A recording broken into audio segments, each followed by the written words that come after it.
डेरा गाजी खान से bureau chief Asad Khan Suri की report के मुताबिक मीरपुर मथेलू जिला कौंसिल गुटकी का सालाना बजट बराए साल 2023 और 24 पेश कर दिया गया।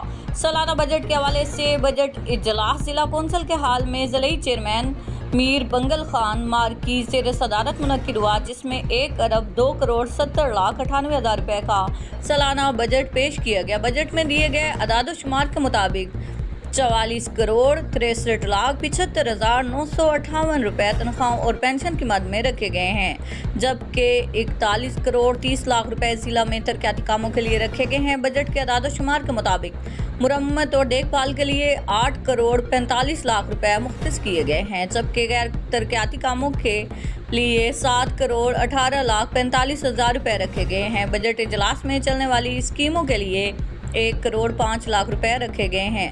आमदनी का हिस्सा 1 अरब 2 करोड़ 70 लाख 98 हज़ार 232 रुपये था, जबकि अखराजात 1 अरब 2 करोड़ 68 लाख 20 हज़ार 958 रुपये ज़ाहिर किए गए, जिसके हिसाब से मजमूई बचत 2 लाख 70 हज़ार रुपये ज़ाहिर की गई है। बजट पेश करने के बाद जिला चेयरमैन ने बजट की मंजूरी के लिए इजलास में शरीक अरकान से राय ली।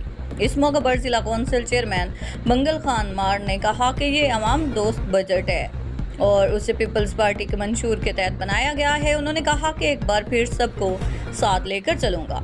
उन्होंने मज़ीद कहा कि मेरे बड़े भाई चीफ सरदार मोहम्मद बख्श खान मार कोई भी तनख्वाह नहीं लेते और मैं भी जिला कौंसिल से कोई तनख्वाह नहीं लूँगा। जिला कौंसिल के इजलास में वाइस चेयरमैन मीर बाबर खान लुंड, मेंबर जिला कौंसिल सरदार खान लुंड, काजी इरशाद एहसान खान संदरानी, इफ्तिखार खान लुंड, अली डीनू खान मार और दीगर मेंबरान ने शिरकत। मज़ीद खबरों और अपडेट्स के लिए अभी सब्सक्राइब करें आवर न्यूज़ ऑफिशियल।